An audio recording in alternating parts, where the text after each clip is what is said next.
Good morning, students. Today we are going to start with new chapter beta, that is dissolution of a partnership firm.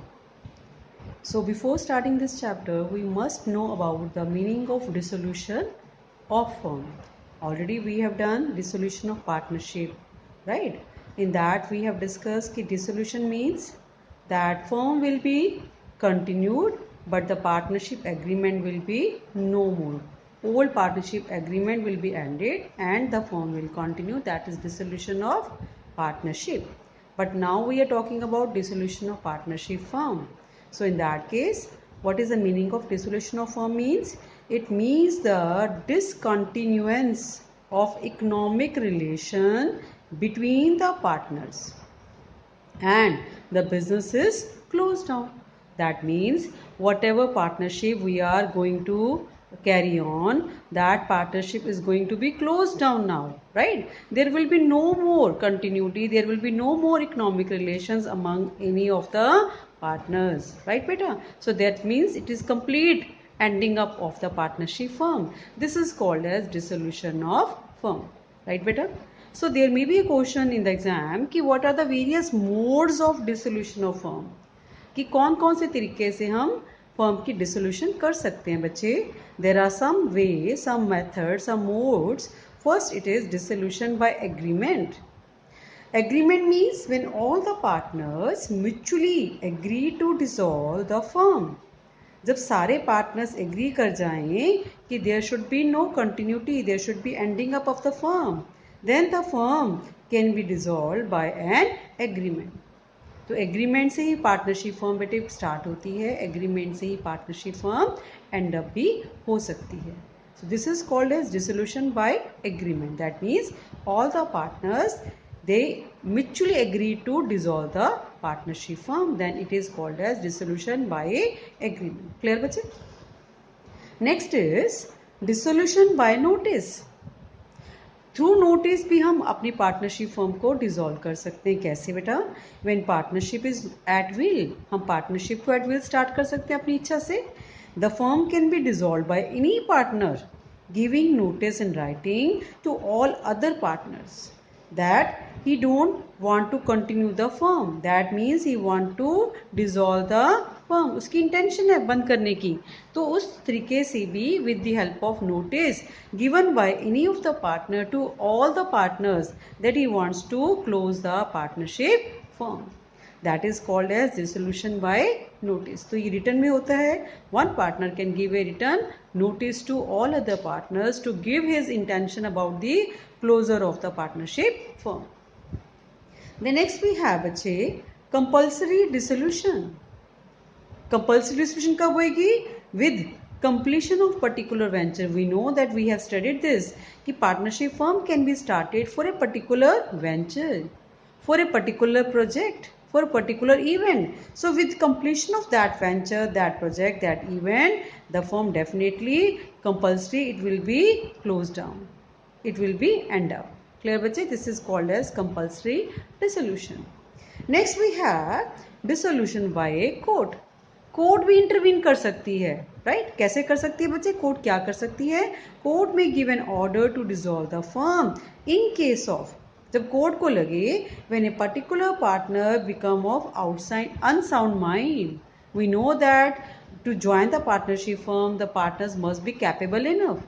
Capability कैसी है उनकी? They should be of sound mind, they should not be lunatic, they should not be insolvent, they should be of the proper age. So that way it can be dissolved when any of the partner become of unsound mind. तो partnership firm क्या हो जाएगी? By court it will be dissolve. Partner found guilty of misconduct in carrying out the business. हमने इसका feature भी किया था that there should be mutual trust, mutual faith. तो अगर वो डिस्ट्रस्ट हो जाए, any of the partner conduct something which is misconduct in carrying out the business activity, again the court में give an order that there should be no more partnership firm. Likewise we have permanent incapacity of performing his duty.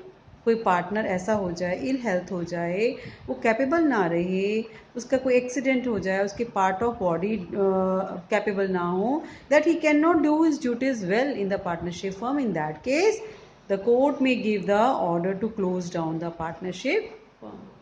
So there are different ways, different methods, different modes बेटा by which the partnership firm can be dissolved. हमने कौन कौन से किए? Dissolution by agreement, agreement के through हम कर सकते हैं. Dissolution by notice, by giving a notice by any partner, firm can be closed down. Compulsory dissolution, when we feel that a venture or a project is completed, by completion of that the firm will be compulsory wind up. Dissolution by court, court can give an order in different cases like we have discussed. If the partner is of unsound mind, in that case it can give order. Partner found guilty of any misconduct in the business activities, in that case, and any of the partners permanently incapable in performing his duties well in the partnership firm. In all these cases beta, the partnership firm can be closed by the order of the court. So next we have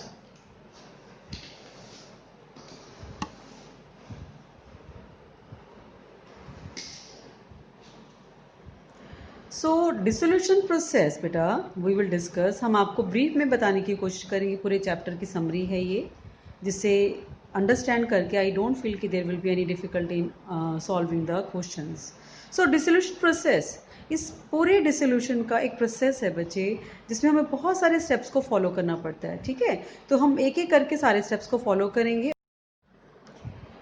So there are different steps to understand the entire dissolution process बच्चे. Very first step we have, इसमें सबसे पहले आपको क्या करना पड़ता है बेटे? We need to prepare 4 accounts. One is realisation account. पहले हम सभी चैप्टर्स में पार्टनरशिप के रीवैल्यूएशन अकाउंट बनाते आए हैं, क्योंकि फर्म आपकी कंटिन्यू रहती है और कंटिन्यूटी में जब भी आपकी रिक्वायरमेंट है वो revaluation of assets and reassessment of liabilities है, which is always shown through revaluation account, है ना. लेकिन अब क्या है, फर्म को खत्म कर रहे हैं, फर्म को बंद कर रहे हैं completely. There will be no work in future. तो कोई भी हमें कंटिन्यू नहीं रखनी चीज़, हमें उसको वाइंड अप करना है बेटा. तो उसके लिए हमें क्या करना पड़ेगा? जितने भी बैलेंस शीट में एसेट्स हैं, लाइबिलिटीज़ हैं, उन सब एसेट्स और लाइबिलिटीज़ को सिंगल सिंगल करके हमें यहाँ पे रियलाइजेशन अकाउंट में ट्रांसफर करना है बेटा. तो पहला स्टेप क्या है? Transfer all realisable assets. Realisable assets क्यों लिखा? जिनकी वैल्यू को हम रियलाइज कर सकते हैं. किन किन को छोड़ के बेटा? क्या नहीं लेना आपने, क्या नहीं ट्रांसफर करना रियलाइजेशन अकाउंट में? Except cash and bank balance. Balance sheet में कैश और बैंक का बैलेंस दिया होता है, वो नहीं डालते हम रियलाइजेशन अकाउंट में. सम ऑफ द फिक्टिशियस है, जैसे एडवर्टीजमेंट सस्पेंस अकाउंट है, वो नहीं हम लेके आते रियलाइजेशन अकाउंट में. Debit balance of partners capital account. अगर पार्टनर्स के कैपिटल अकाउंट का डेबिट बैलेंस होगा तो एसेट साइड होगा, that is not to be transfer to realisation account. Debit balance of partner current account, वो भी नहीं ट्रांसफर करते हम. और लोन टू एनी पार्टनर, अगर फर्म ने लोन दिया है किसी पार्टनर को, that is shown in the balance sheet on the asset side, that should not be transfer to realisation account. इसके अलावा बाकी जितनी भी एसेट्स हैं बेटे, all those assets should be transferred on the debit side of realization account. Clear है बच्चे? Second step we have transfer all outside liabilities of the firm except, जितनी भी लाइबिलिटीज ही बहुत तरह की होती है. आउटसाइड लाइबिलिटीज, एक्सटर्नल लाइबिलिटीज भी होती हैं. Liability towards partner towards the loan होता है. Liability towards partners towards capital होती है. So all those liabilities have sequence. सबसे पहले हमने कौन सी ट्रांसफर करनी बच्चे रिलेशन अकाउंट में? आउटसाइड लाइबिलिटी, जैसे creditors, bills payable, all that, है ना. तो transfer of all outside liabilities of the firm except, क्या क्या छोड़ना है इसमें बेटे? Credit balance of reserve fund, जितने भी रिजर्व्स होते हैं, जनरल रिजर्व वगैरह, वो हमें यहाँ पे ट्रांसफर नहीं करने. Profit and loss account, that means credit balance, है ना, वो भी ट्रांसफर नहीं करना होता. Credit balance of partner capital account, credit balance of partners current account, loan from partner. तो अगर किसी पार्टनर ने लोन दिया है, it will be put on the liability side. Reserve fund है, पार्टनर का क्रेडिट बैलेंस है, कैपिटल का, करंट अकाउंट का बैलेंस है, P&L का बैलेंस है, that should not be transferred in the realization account on the credit side. Rest all the various outside liabilities which is to be paid must be transferred to credit side of realization account. The next step, that is realize all the assets recorded or unrecorded to the credit side of realization account. देखो बच्चे, recorded assets तो balance sheet में होंगे ही होंगे. Unrecorded assets हम revaluation account में दिखाते रहे हैं, लेकिन यहाँ पे अनरिकॉर्डेड एसेट्स को हम ट्रांसफर नहीं करेंगे रिवैल्यूएशन अकाउंट में. हाँ, उनकी अमाउंट अगर रियलाइज करेंगे, that will be put on the credit side of realization account. So that way realize all assets to the credit side of realization account. हम सारी जितने भी assets को realize करेंगे उनकी realizable value, sale value जो है हम उसको credit side realization account में डालेंगे by bank और by cash करके. Clear बच्चे? Next we have fourth step, record assets, recorded और unrecorded. मैंने समझाया कौन कौन से. Taken over by partner at an agreed value. There may be that some of the assets are realized in cash through bank or some of the assets are taken over by the partners at an agreed value. अगर कोई partner किसी asset को take over करता है, चाहे वो recorded है चाहे वो अनरिकॉर्डेड है बेटा, that will be put on credit side. उसमें हम पार्टनर के कैपिटल अकाउंट की एंट्री दिखाते हैं. तो एंट्री क्या होती है हमारी? पार्टनर्स कैपिटल अकाउंट एप्टी to realisation account. That particular asset will be shown through partners capital account. Next fifth step, it is settle all liabilities, whether it is recorded or unrecorded, to the debit side of realization account. जितनी भी liabilities हैं, outside liabilities हैं, उनको पे करना ज़रूरी है. Right बेटा? So those liabilities to be paid off, when it is to be paid off, it should be shown on the debit side of realization account. Clear है? तो हम एंट्री लिखते होते हैं रियलाइजेशन अकाउंट एप्टी टू कैश और bank account. Is it clear? अगर कोई लाइबिलिटी नहीं भी पे की हुई दिखाई तब भी आपने उसको उस वैल्यू पे ऑफ करना होता है. लेकिन ये एसेट्स में नहीं होता. अगर एसेट्स की रिलाइजेबल वैल्यू दी हुई है तो एसेट्स को रिलाइज करेंगे आप. अगर किसी एसेट्स की रिलाइजेबल वैल्यू नहीं दी हुई, जैसे गुडविल है मान लो, तो हम उसको नहीं शो करेंगे, उसकी कोई रिलाइज वैल्यू नहीं दिखाएंगे. Then next step, it is 6. Record liabilities, whether recorded or unrecorded, taken over by partner at agreed value. जैसे हमने एसेट्स में किया कि अगर कोई पार्टनर एसेट टेक ओवर करता है तो उस केस में इसको हम क्रेडिट साइड दिखाते हैं bye partner capital account. Same तरीके से बेटे अगर लाइबिलिटी भी कोई पार्टनर टेक ओवर करता है, that is also to be shown in realisation account. On the debit side you will write to partners capital account. Agreed value पे हम उस अमाउंट को जो भी पार्टनर ने लाइबिलिटी टेक ओवर की है कैपिटल अकाउंट के थ्रू शो करेंगे. 7th step, settle realisation expenses. We know that dissolution में हमें एसेट्स को बेचना होता है, लाइबिलिटीज को पे ऑफ करना होता है. There are number of formalities. तो उन चीज़ों के लिए हमें कुछ एक्सपेंसेस भी बियर करने पड़ते हैं. रियलाइजेशन एक्सपेंसेस होते हैं. Sometimes we hire any person for doing this services, sometimes we take the services of the partners only. So whatever expense incurred, that is called as realization expense. So we need to show those in the realization account. तो उसके लिए भी हम cases करेंगे, आगे समझाऊंगी कि if it is paid by the firm, borne by the firm, then entry is realization account aptly to cash or bank account. Lastly, in 8th step, the relation account will be under definitely credit or debit side. We will total. Then when credit side is more than the debit side, it will be profit. So profit will be transferred among all the partners in their profit sharing ratio. अगर इससे उल्टा हो जाता है बच्चे, more of the debit than the credit, it will be put on the credit side. You will write loss transfer to partners capital account in the profit sharing ratio. तो अगर देखा जाए तो रियलाइजेशन अकाउंट तक हमारे 8 steps हैं जो हमें फॉलो करने पड़ते हैं. मैं फिर से एक बार रिकैप कर रही हूँ बच्चे, one by one all the various step. पहला स्टेप क्या है कि जितने भी आपके एसेट्स हैं बैलेंस शीट में, एक्सेप्ट फ्यू, मैंने नाम बताया यहाँ पे लिखे हुए हैं, आप देख भी सकते हैं, उनको छोड़ के all the assets will be transfer to debit side of realisation account. और जिनकी प्रोविजंस होती है, जैसे मान लो प्रोविजन फॉर डेप्रिसिएशन है, प्रोविजन फॉर डाउटफुल डेट्स है, ठीक है, तो ऐसे एसेट्स की प्रोविजन को हम उनके ऑपोजिट साइड दिखाते हैं जहाँ पे हमने लाइबिलिटीज़ को ट्रांसफर करना है, क्रेडिट साइड. ठीक है, क्योंकि जो लाइबिलिटीज़ की प्रोविजन होती है ये लाइबिलिटीज़ नहीं है बेसिकली, इनको पे ऑफ नहीं किया जाता. ठीक है, तो ये क्या है, आपकी प्रोविजंस हैं, इनको हम पे ऑफ नहीं करेंगे, बाकी आउटसाइड लाइबिलिटीज़ को पे ऑफ भी हम करते हैं. तो all the assets will B transfer to debit side of realization account except cash and bank balance.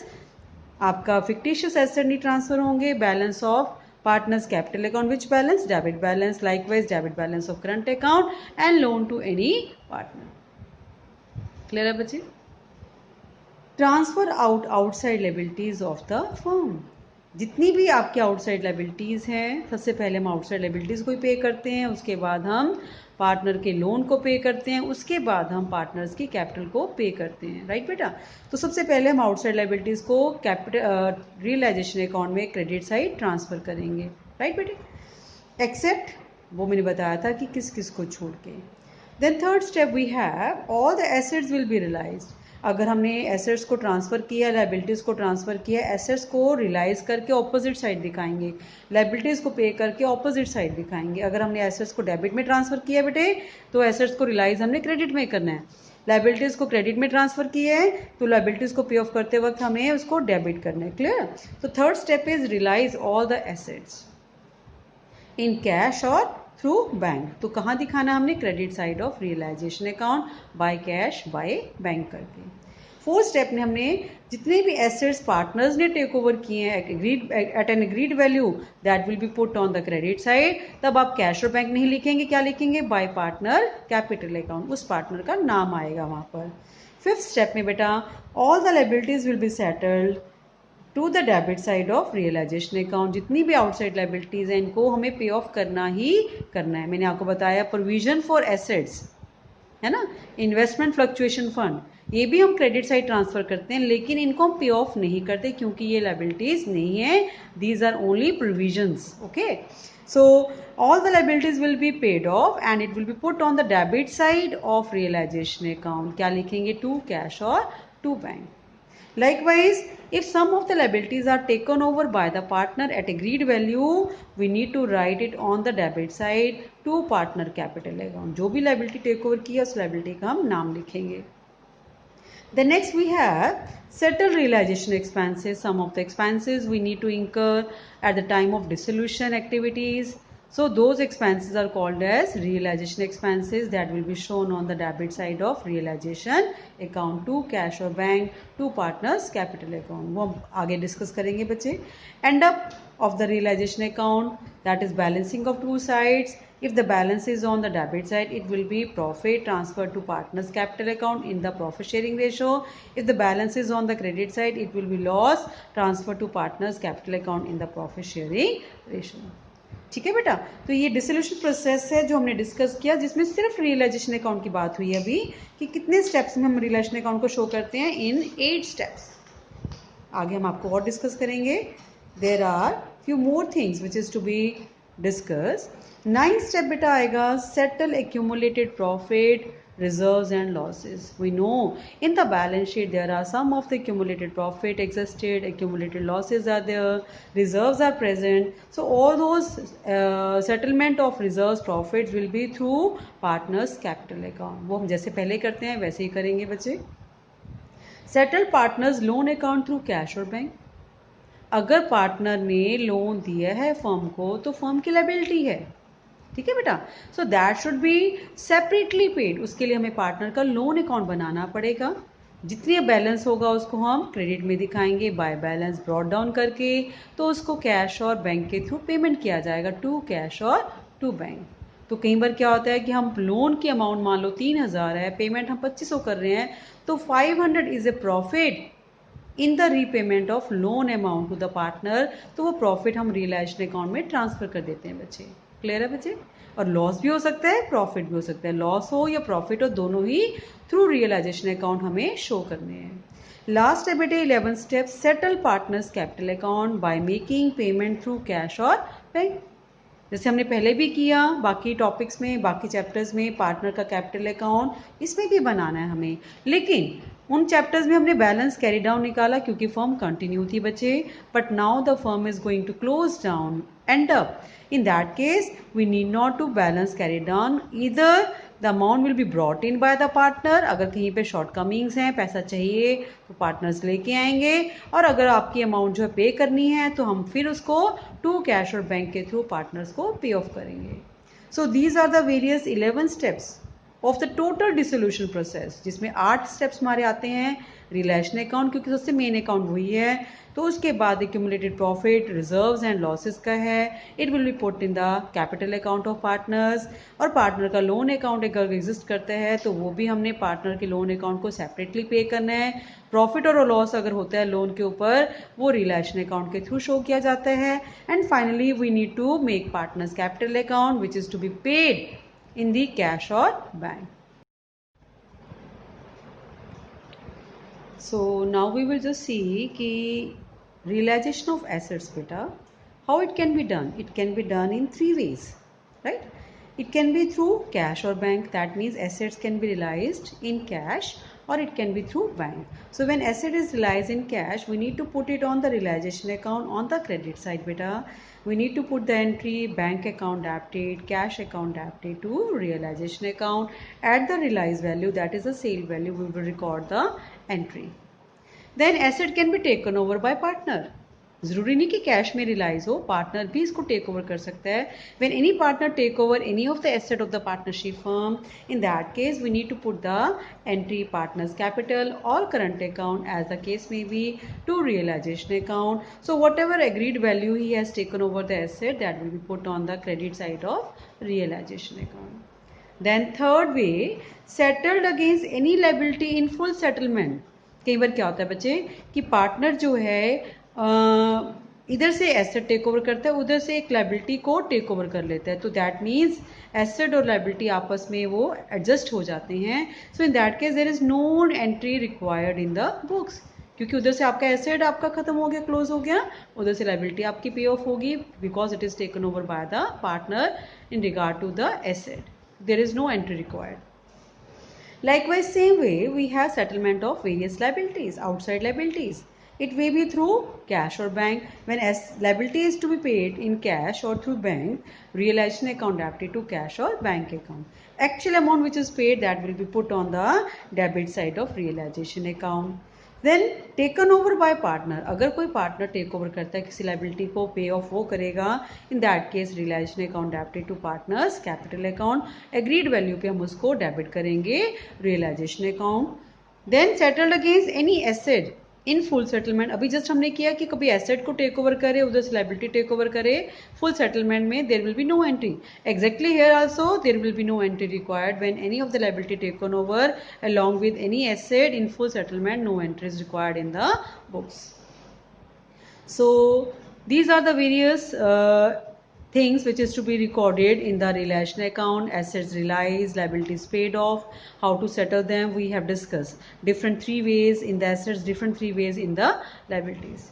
Now there is another topic bache, treatment of partner's loan if it appears on the 2 sides, है ना. Asset side भी हो सकता है, liability side भी हो सकता है. तो अगर आपका लोन अमाउंट जो है एसेट साइड है, asset side of the balance sheet जब आपका लोन होता है पार्टनर का, what it indicates, it indicates the loan granted by the firm to the partner. कि फर्म ने पार्टनर को लोन दिया है, पार्टनर ने फर्म से लोन लिया है. It will be closed. इसको क्लोज कैसे करेंगे, इसको हम पार्टनर के कैपिटल अकाउंट में ट्रांसफर करेंगे बच्चे. तो इसकी एंट्री क्या पड़ेगी फिर, partners capital account debited to partners loan account. क्योंकि पार्टनर का लोन एसेट साइड है, इसका मतलब डेबिट बैलेंस है, तो जब आप इसको क्रेडिट करेंगे तो ये क्लोज हो जाएगा. क्लियर है. और किसके थ्रू करना है हमें, पार्टनर के कैपिटल अकाउंट में इसकी ट्रांसफर एंट्री आएगी, partners capital account debited to partners loan account. Clear. कब करेंगे, when we have partners loan in the balance sheet on the asset side, जो शो करता है कि फर्म ने पार्टनर को लोन दिया है. Then likewise if it is shown in the liability side of the balance sheet, क्या indicate करता है ये, it indicates the loan given by the partner to the firm. कि फर्म ने पार्टनर को पार्टनर ने फर्म को लोन दिया. It is the liability for the firm. It will be paid off. इसको सेपरेटली पे ऑफ किया जाता है. इसको हम किसी कैपिटल अकाउंट में ट्रांसफर नहीं करते, इसको रियलाइजेशन अकाउंट में ट्रांसफर नहीं करते, इसको हम पार्टनर लोन अकाउंट का स्पेशल लेजर बनता है, उसमें हम इसको बैलेंस ब्रॉट डाउन करके इसको टू कैश और बैंक करते हैं. क्लियर. तो एंट्री क्या होगी बच्चे, partners loan account debited to cash और bank account. Clear. So this is when partners loan account if it is on asset side and if it is on liability side, we need to put the entries that we have discussed. I think it is clear to all of you.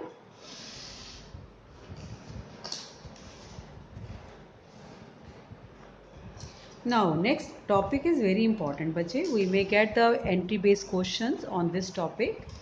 This is treatment of realization expenses borne and paid by the firm. Realization expenses are those expenses which is incurred while having the dissolution process. Some of the assets are realized, some of the liabilities are to be paid off. So for all this, there is need of any services of outsider or services provided by the partner. So whatever expenses incurred, that is called as realization expenses. हम एक different treatment है बेटा, तो we will discuss one by one with the journal entry. First क्या है, when the expenses are borne and paid by the firm, कि जब partner firm ही beer करती है रिलेशन एक्सपेंस को और फर्म ही पे करती है, then we have entry realisation account debited to cash और बैंक अकाउंट. इसका मतलब पार्टनरशिप के रिलेशन अकाउंट में हम उसको डेबिट करेंगे टू कैश और बैंक करके, दिखाएंगे कि realisation expenses paid by the firm. Then it is borne and paid by partner himself. एक बार तो फर्म पे कर रही है तो फिर तो आपकी बुक्स में आ गई एंट्री रिलेशन टू कैश और बैंक. लेकिन अगर पार्टनर ही बियर करे, पार्टनर ही पे करे, इसका मतलब बुक्स में तो उसको रिकॉर्ड करने की कोई ज़रूरत नहीं है. There is no entry in the books of accounts. Third method, borne by firm but paid by partner, कि फर्म का एक्सपेंस है लेकिन पे किसने किया बच्चे, पार्टनर ने. तो जब पार्टनर ने पे किया है, पार्टनर को हम कंपनसेट करेंगे, देंगे उनको, तो उस केस में हमारी एंट्री क्या होगी बच्चे, realisation account debited to partners capital account. Partner के कैपिटल अकाउंट को क्रेडिट इसलिए किया क्योंकि वो फर्म का एक्सपेंस था, फर्म को पे करना था, लेकिन पार्टनर ने पे कर दिया, इसलिए फर्म पार्टनर को पे करेगी, क्रेडिट करेगी उसके अकाउंट को. So that way relation account debited to partners capital account. Clear. Fourth is when firm pay fixed amount to a partner. मैंने आपको बताया कि पार्टनर की सर्विसेज भी हम ले सकते हैं इस काम के लिए, डिसोल्यूशन के लिए. किसी पार्टनर को हमने हायर कर लिया, उसको बोला गया है कि सारे एसेट्स को बेच के पैसा लेके आना है, सारी लाइबिलिटीज़ को पे ऑफ करना है, जो भी 19-21 डिसोल्यूशन प्रोसेस में काम होता है वो सारा वो पार्टनर करेगा. तो for that we are making payment to him, that is a fix amount. तो फिक्स अमाउंट जब फर्म पे करते किसी पार्टनर को for doing this activities, that case realisation account debited to partner capital account. तो उसमें entry क्या होती है बच्चे, realisation account debited to partner capital account, क्योंकि अमाउंट जो है पार्टनर को दी जा रही है, इस पॉइंट ऑफ व्यू से हम पार्टनर के कैपिटल अकाउंट को क्रेडिट करेंगे. फिफ्थ इज फर्म पे amount on behalf of A partner. है तो वो पार्टनर ने बियर करना एक्सपेंस, लेकिन on behalf of partner firm पे कर रही है, तो फर्म पार्टनर से लेगी वापस, है ना. तो जब पार्टनर से लेना है तो पार्टनर के अकाउंट को क्या करना पड़ेगा बच्चे, डेबिट. और फर्म पे कर रही है तो फर्म के अकाउंट में से क्या जा रहा है, कैश रिलीज हो रहा है, जा रहा है. तो entry will be partners capital account debited to cash और bank account. Clear. Last case, when expenses are paid by one partner and borne by other partner, कि बियर किसी एक पार्टनर ने करना था, पे किसी दूसरे पार्टनर ने कर दिया. तो जिस पार्टनर ने बियर करना है उससे हम क्या करेंगे, ले लेंगे पैसा, और जिसने पे कर दिया उसको हम दे देंगे. तो एंट्री क्या होगी बच्चे, बियरिंग पार्टनर्स कैपिटल और current account debited to paying partners capital और करंट अकाउंट. तो जिस पार्टनर ने पे किया on behalf of the bearing partner, उसके अकाउंट को हम क्रेडिट कर रहे हैं और बियरिंग पार्टनर के कैपिटल अकाउंट को हम डेबिट कर रहे हैं. So these are the various entries which is required in the topic realisation expenses. हम फिर से एक बार रिकैप करेंगे. borne and paid by the firm, very simple it is to be shown in the realization account on the debit side, realization account debited to cash or bank account. When the expense is borne and paid by the partner, no entry is required. When expenses borne by the firm but paid by a partner, तो partner को compensate किया जाएगा, credit करेंगे, realization account debited to partners capital account. When firm pay the fixed amount to partner to give the services, in that case realization account debited to partners capital account, irrespective the actual expense. हम जितनी amount देंगे उसकी entry show करेंगे. Then we have discuss कि firm पे amount on behalf of A partner, कि partner को beer करना है एक्सपेंस रिलेशन का, बट फर्म ने फॉर द टाइमिंग पे किया तो फर्म के अकाउंट से कैश चला गया, इट शुड बी क्रेडिटेड, और पार्टनर के अकाउंट को हम डेबिट करेंगे क्योंकि पार्टनर से हमने पैसा लेना है, हमने मीन्स फर्म ने लेना है, तो partners capital account debited to cash और bank account. In case it is expense paid by one partner and it is borne by other partner, the bearing partner account will be debited and to paying partners capital account will be credited.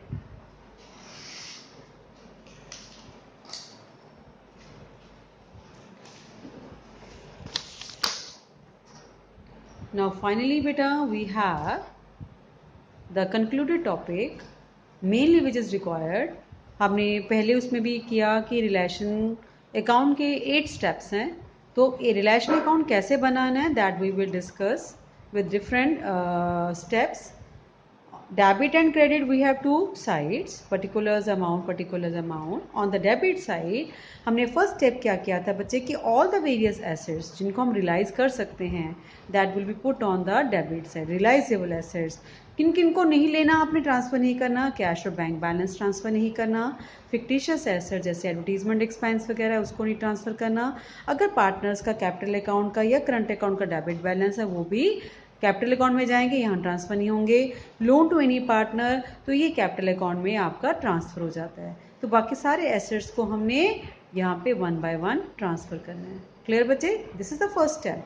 Second step में हमने क्या सीखा बच्चे कि we need to transfer all the various outside liabilities.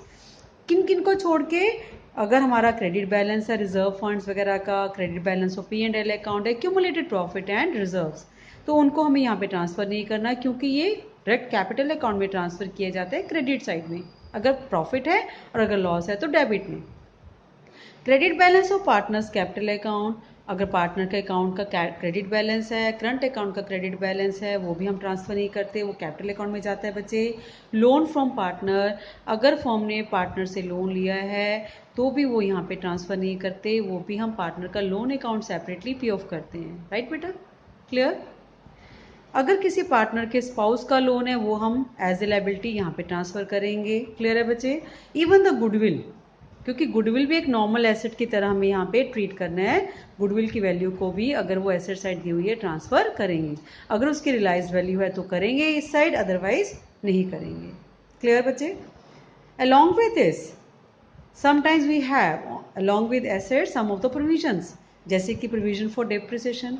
मान लो machinery है, less depreciation है, तो मशीनरी की बुक वैल्यू यहाँ पे, ग्रॉस वैल्यू यहाँ पे लिखनी है, और उसकी जो प्रोविजन फॉर डेप्रिसिएशन है बेटे वो क्रेडिट साइड रियलाइजेशन अकाउंट में डालना है. ठीक है, हमने बुक वैल्यू नहीं लिखनी, हमने ग्रॉस वैल्यू डेबिट में और उसकी डेप्रिसिएशन वैल्यू जो है क्रेडिट में शो करनी है.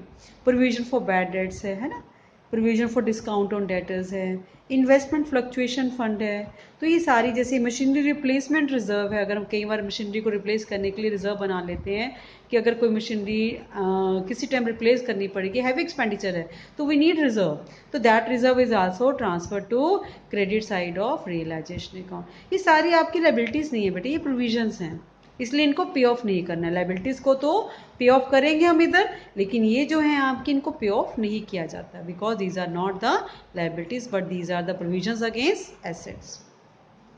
Then third step we have that we need to realise assets. जितने भी एसेट्स हमने डेबिट किए हैं उन एसेट्स को हमें एक एक करके जिनकी रियलाइजेबल वैल्यू दी हुई है उनको रियलाइज करेंगे. रियलाइज करने के 3 मेथड्स हमने किए. अगर कैश और बैंक के थ्रू है तो बाय कैश और बैंक. अगर हमारी रियलाइजेशन कोई पार्टनर टेक ओवर करता है एसेट तो बाय पार्टनर्स कैपिटल अकाउंट. ठीक है, अगर फुल सेटलमेंट में है तो उस केस में हमारी एंट्री नहीं होती. क्लियर है बच्चे. So this is the third step and this is the fourth step. Then fifth step we have that is making payment of outside liabilities to cash और बैंक. स्टेप 5 में हमने ये करना है, जितनी भी पेमेंट्स हमने अपनी लायबिलिटीज की डिस्चार्जिंग में की है, चाहे वो रिकॉर्डेड है चाहे वो अनरिकॉर्डेड है, हम यहाँ पे 1 बाई 1 उसको पे ऑफ वैल्यूज की लेंगे. अगर कोई पार्टनर किसी लायबिलिटी को टेक ओवर करता है तो उसकी एंट्री यहाँ पे आएगी 6 स्टेप में टू पार्टनर्स कैपिटल अकाउंट. जितनी उसकी एग्रीड वैल्यू उस पर हम यहाँ पे ट्रांसफर एंट्री डाल देंगे. क्लियर है बच्चे. Any liability taken over by partner और एनी एक्सपेंस और commission of realisation it is payable to partner, तो वो भी आपकी टू पार्टनर्स कैपिटल अकाउंट करके एंट्री आएगी. अगर रिलेशन एक्सपेंसेस पे किए हैं कैश में तो ऊपर आ जाएगा टू कैश और बैंक। क्लियर 6 स्टेप तक बचे। 7 स्टेप हमारा क्या कहता है कि वी हैव टू पे रिलेशन एक्सपेंसेस, हमने सेपरेटली भी किया इसमें, टू कैश और बैंक। देन 8 स्टेप आपको पता ही है बच्चे, it is the balancing step, either the balance this side और दैट साइड। अगर इस साइड है तो प्रॉफिट, अगर इस साइड है तो लॉस है। Among partners capital account we will put the amount of profit and amount of loss in the profit sharing ratio. So this is all about the realisation account बच्चे। तो आपको पता है कि there are mainly 4 things which is required. कौन कौन सी हैं? एक तो रियलाइजेशन अकाउंट बनेगा बच्चे,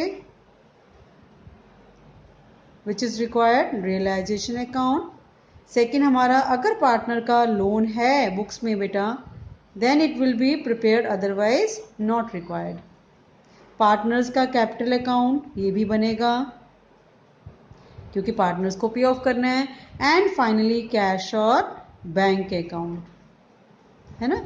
तो कैश और बैंक अकाउंट में डेबिट साइड सारे एसेट्स रियलाइज करके अमाउंट आ जाएगी, क्रेडिट साइड सारी लाइबिलिटीज को पे ऑफ करके हम शो कर देंगे, ठीक है।